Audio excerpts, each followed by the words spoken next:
ஹாய்ங்க, எல்லாருக்கும் வணக்கங்க. எல்லோரும் எப்படி இருக்கீங்க? எல்லோரும் சாப்பிட்டீங்களா? இந்த வீடியோ பார்த்தீங்கன்னா மீன் குழம்புங்க ரெடி பண்ணியிருக்கேன் என்னோடய ஸ்டைலில்.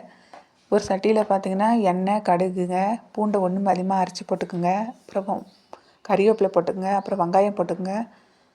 அப்புறம் தக்காளியை போட்டு கொஞ்சம் நேரம் வதங்கட்டுன்னு சொல்லிட்டு மூடி வச்சுருங்க. ஒரு பாத்திரத்தில் பார்த்தீங்கன்னா புளியை கரைச்சி வச்சுக்கோங்க. அதில் உப்பு, மிளகாத்தூள் போட்டுக்குங்க. அப்புறம் நாங்கள் தேங்காய் அரைச்சி ஊற்றுவோங்க. தேங்காவும் அரைச்சி அதில் ஊற்றிங்க.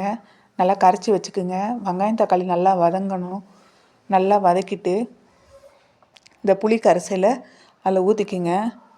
குழம்பு பார்த்திங்கன்னா நல்லா கொச்சி வரணும். நல்லா கொச்சி சுண்டி வரும்போது நாங்கள் பார்த்திங்கன்னா மீன் கொஞ்சம் வறுத்துட்டேங்க. கொஞ்சம் மீன் மட்டும்தாங்க குழம்புக்கு போட்டேன். குழம்பு நல்லா சுண்டி வந்ததும் இந்த மீனை போடுங்க. போட்டு மீன் வெந்ததும் கொத்தமல்லியை போட்டு தூவி இறக்கிடுங்க. என்னோடய ஸ்டைலில் மீன் குழம்பு ரெடிங்க. இந்த வீடியோ உங்களுக்கு பிடிச்சிருந்தால் லைக் பண்ணுங்கள், ஷேர் பண்ணுங்கள், கமெண்ட் பண்ணுங்கள்.